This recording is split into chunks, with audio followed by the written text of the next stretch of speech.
This is Lucas Orsvärn from Wolfire Games. In this video, I'll show the changes for Overgrowth Beta 4, one of the last updates before we include the new Overgrowth campaign and leave early access. For this beta, we focused on improving the game's performance ahead of release. A lot of time was spent both on making the game run more efficiently and smoothing out dips in the frame rate. One way we smoothed out the frame rate was by preloading assets that caused the game to stutter for a moment while being loaded. So now, more data is loaded up front, leading to a smoother frame rate. After a period of closed testing, we recently opened up Steam Workshop for Overgrowth to everyone who's purchased the game. In this update, we improved the mod menu by changing its layout to give a better overview, and adding buttons to rate and favorite mods right in the game. If you're using some launcher for mods, you'll be happy to hear that it now supports the new mod structure that was introduced a few months ago. This means that many mods in some launcher should now work again. To make it faster to find objects in the editor, you can now press Ctrl F to open up the scene graph and focus the search field. You can also name objects to find them more easily by searching for their names, or by checking the Named Only box to filter away objects without names.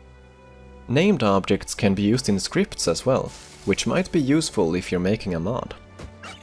Our implementation of Prefabs has been quite basic before this update. It used to simply copy and paste it into the level, but now, making changes to a prefab will update all instances of that prefab with those changes, even across several levels. This opens up many opportunities for increased productivity when designing levels.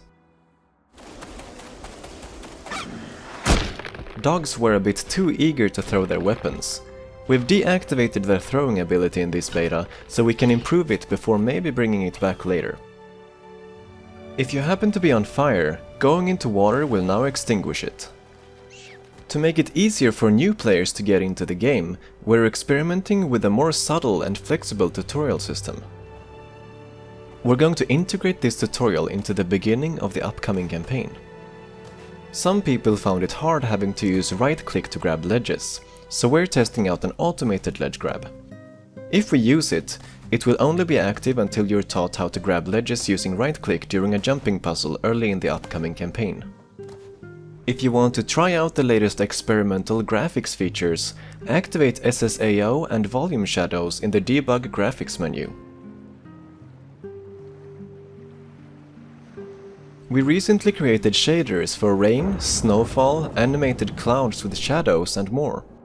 As always, these new tools are available for you to use in your own levels as well. Check out the full changelog for more information. That's it for this video.